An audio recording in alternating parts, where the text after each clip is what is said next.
Samantala, ito na, nagbabalik na si RH15, Giselle Recaport. Coming Giselle! Katunying ikinatuwa ng mga overseas Filipino worker na nadagdagan pa mga ruta ng airport bus mula dito sa Terminal 3 ng Ninoy Aquino International Airport. Magkaiilag na raw kasi sila sa pananaga sa pamasahe ng ilang taxi driver na kung minsan umaabot sa 2,500 ng singil papunta pa lamang doon sa Parañaque Integrated Terminal Exchange o PTEX. Imbes umano na masaya ang kanilang karanasan sa pagbabalik Pilipinas, bumubungad na sa kanila ang pananamantala ng ilang taxi driver sa paliparan. 300 na lang ang pamasahe sa airport bus patungo sa bagong ruta na Imus Cavite, pero kung OFW naman makakukuha ng 50% discount. Inilunsad ang bagong ruta ngayong inaasahan ng dagsa ng mga magsisiuwian nating kababayan para sa holiday season.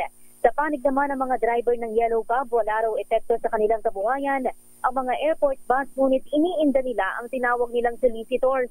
Ito umano yung mga nagtatawag ng pasahero para sumakay sa taxi, pero sa katotohanan, mga pribado namang sasakyan. Yan yung sinasabi natin, Giselle, yung lalapitan ka pa. May naka-ID pa yan eh. Naka-ID pa, makakita ka ng ID. Napakagulo tuloy dyan sa may arrival. Correct.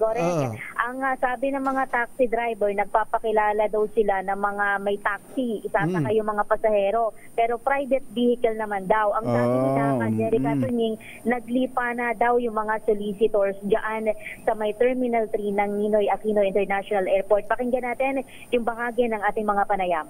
Lalo na pagkabit. Dito sa gabi, white taxi, pag doon, kabayan ko ng sunrise, pinarmit. Kung dapat, 300 miles lang kasi motor. Saan. Kung papalag ka naman, nahirap na. Kaya humina ang biyahe namin dito dahil mismo dito sa harapan namin ang daming solicitor. Bawal naman talaga yan. Dapat yan na tabayanan ng mga namumuno. Oo nga, Si Giselle Recaport para sa Deezer H una sa Pilipinas, una sa Pilipino. Tama yan, para mapalayas na yan dyan sa... So parang taxi, sasabihin. Taxi, yan. Tama, taxi. Tapos yung pala, isasakay ka sa hindi taxi. Yun nga, private vehicle. Hindi ka na ngayon maka-atras kung ikaw yung kararating na... Lalo na kung foreigner.